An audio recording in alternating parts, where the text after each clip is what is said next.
Oi, Hi. what was your first initial feeling when you found out you were pregnant? My feeling. Mm. The first time I noticed I was confused. Uh-huh. And because I was asking myself, what kind of a mother will I be? As in, how will be the journey be? But with time I came to embrace it and notice that now you don't have to think. Now this is what is happening. You have to be the best mom to that kid. I want to know, Uh-huh. did you cry when you did that pregnancy test and you No, found out? I slept. I actually slept for like 3 hours. I slept a good one because I was trying to process it. I Uh, didn't cry. so you were not psychologically prepared for a No. baby? Okay, the first kid you're never prepared. Mtu sai kudanganya. The first kid you're never prepared. It comes unapatanga haya he hivyo ndo kunakaa. But you have to you embrace the journey and continue with growing your baby bumps. So after finding out you were pregnant, how did you prepare for your baby's arrival? Clinics of course. You go to clinics and you start sasa unajipanga venye you'll buy hizo vitu za mtoto, nguo, the mahali atalala. I think clinics is the first preparation of course. And Kujua venye mtu wako amekaa.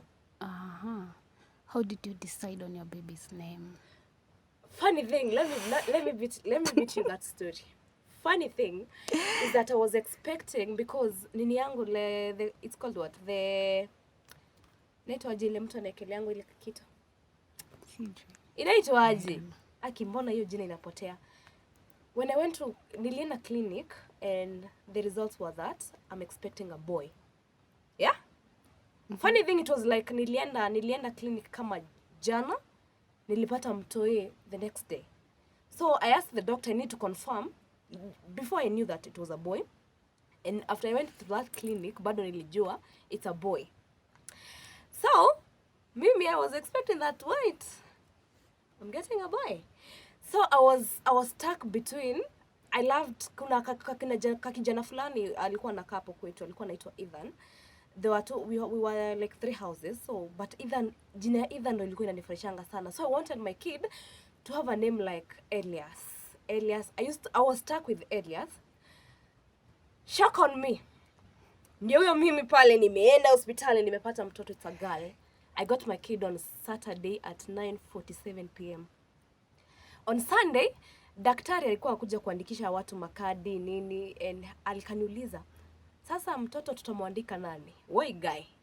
Mimi I thought I stuck with Elena because of Elias. I stuck with Elena. But daktari akaniambia, "Oh, umemuita Elana?" And I was like, "Yes, doctor. Elana it is." That's why I stuck with my baby's name. Can you describe your birth experience? Maybe kidogo tu.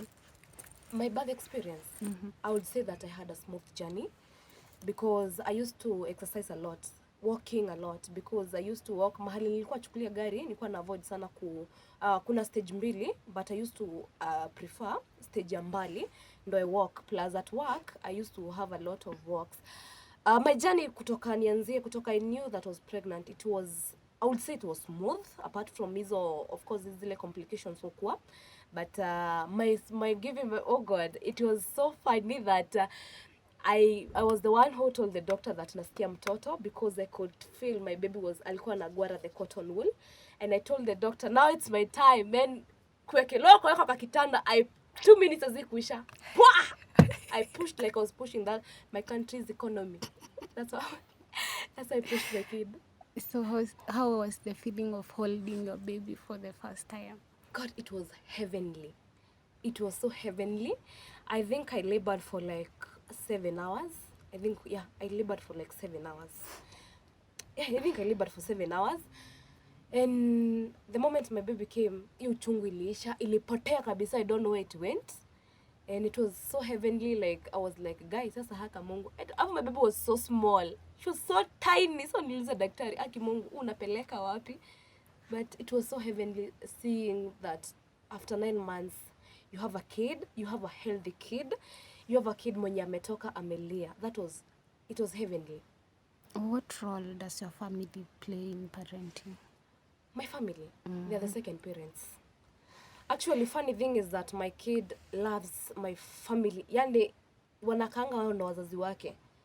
because as for me hata anaweza kuna point anaweza niangalia zile za wewe who are you, but when it comes to them they are the second parents and they love her so much to a point that they take like she's their last kid, as in wanamwona kaya ndo last born wao. Mimi hata sijua ni I think I was just a carrier, but for them they even play a very big role in her life. How do you balance work and parenting? How do I balance work and parenting? I went back to work when my kid was 3 months, and I had in mind that I have a whole head to feed, I have a whole head to look after. Yani I have a very broke best friend who ananitegemea na kila kitu, everything. So like I have to know when I'm a parent and I have to know when I'm working. And it has been easy. Let me say it's been easy. My kid has made it easy for me. Kutoka kwa 3 months paka now, she has made it easy for me to work. Because when I'm not at home, hutasikia nimepigwa simu sijui anga analia, sijui anafanya nini. She sticks with who is with her. When I'm home, she's with me. She has given me, that's one thing I love about her, is that she knows that mami anatokanga asubuhi na mami urudi jioni. What impact has motherhood had on your career? It has given me a lot of, let me say, seriousness. Because right now I know that I need to work. I literally need to work. Sapa si penye unakanga chini unasema, guy, si itaenda job leo. But sasa I know. How do you balance work and parenting? How do I balance work and parenting? I went back to work when my kid was 3 months. And I had in mind that I have a whole head to feed, I have a whole head to look after. Yani I have a very broke best friend who ananitegemea na kila kitu, everything. So like I have to know when I'm a parent and I have to know when I'm working. And it has been easy. Let me say it's been easy. My kid has made it easy for me. Kutoka kwa 3 months paka now, she has made it easy for me to work. Because when I'm not at home, hutasikia nimepigwa simu sijui anga analia, sijui anafanya nini. She sticks with who is with her. When I'm home, she's with me. She has given me, that's one thing I love about her, is that she knows that mami anatokanga asubuhi na mami urudi jioni. What impact has motherhood had on your career? It has given me a lot of, let me say, seriousness. Because right now I know that I need to work. I literally need to work. Sapa si penye unakanga chini unasema, guy, si itaenda job leo. But sasa I know that I'll have to work. Like I'm insisting on that. I have to work. Plus, another thing about her is that you see, like, I work on a TV, so mi hukuwa kwa TV. Mtoto wangu kuna venye ananiangalianga kwa screen and you'd look like, and you'll see that she's so proud seeing you because ananiangalianga zile za, hey mom, when you have 2 moms, huyu ni mama amekaa na mimi na kuna mom kwa TV. Maybe the moment I'm playing repeats. And you'll see that she's admiring you, seeing.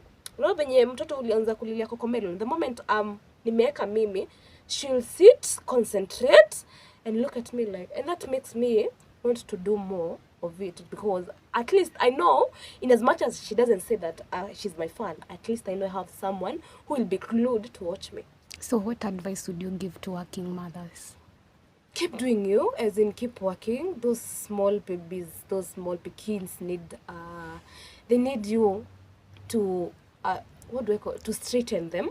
Because you see, when you're working, when you're doing something for yourself, your kid will grow knowing that even mommy can work, especially for a girl child. They'll grow knowing that mommy can work, so ata mimi, I'll drive to work as mommy. As in, you don't have to atinganga siji you get tired. Una get tired kwa nini? Plus, whenever you're working as a mom, you have that freedom. Because, like, maybe sasa on your off days, you have your own cash to take your kid wherever you want. The moment unategemea atakuanga zile za ai unaya shinanga akiomba. But you see, the moment you have your own money, the moment you have your own career, you have something to tell your kid. Like mimi, mi hufanya hivi and this is what has been working on me. But if you don't have a career, mtoto wako atakuwa anasemanga mom kazi yake tu ushinda home akiosha mavyombo. How has motherhood changed you personally? Motherhood has changed. I've been a guy.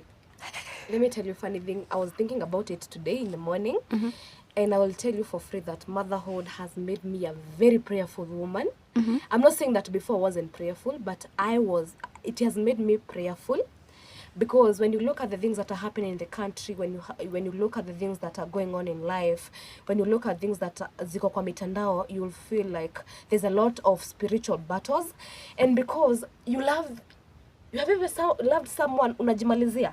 That's how motherhood is like, because I know I have this kid, I have this person, because I love her so much, I love them so much, I always pray for them. So the moment you're praying for your kid, you always remember your problems and you include them. It has changed me. That spiritual knowledge, it has changed me. Another thing, it has made me a more responsible person. Saizi si zenye mtu ananipigianga, uko wapi twende sijui wapi. Me, I know ikifika nikitoka job, I need to go home, I need to go to stay with my kid.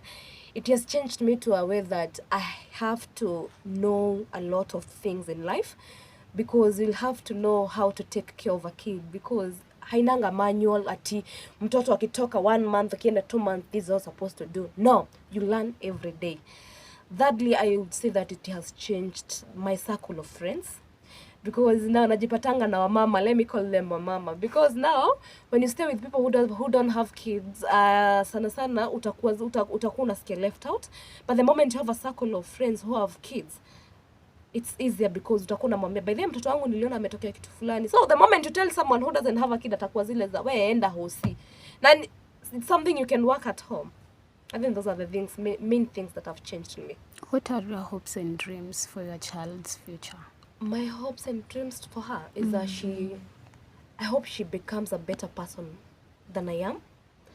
I hope she grows to a person who will always be something in the society. I hope she'll be someone who I always tell God to give her favor ya kupendeka, because unaweza kuwa a lot of things, but when you don't have favor, especially from God and from people, utakuwa too nothing. So I just want her to be a better version of me. Not even a better version of me. I want her to be the best version of herself, and a small image of me, a small of me. So the final question, do you plan on having other kids in future? Oh God. Guy, that's a tricky one. I don't know. Let me just say time will tell. But as for now, as where I stand, as for me and my family, no, I just want her to grow, because I'm in a point in life where I want to give her the best. And saying to another one, nitasikia ntani kama nitamfinya. Secondly, I'm afraid of how I love both. I love another one, because as for this one, I know you know this, I love her so much. She carries a lot of me. So having another one, itashinda venye nitaibalance. So I'll say time will tell. Okay.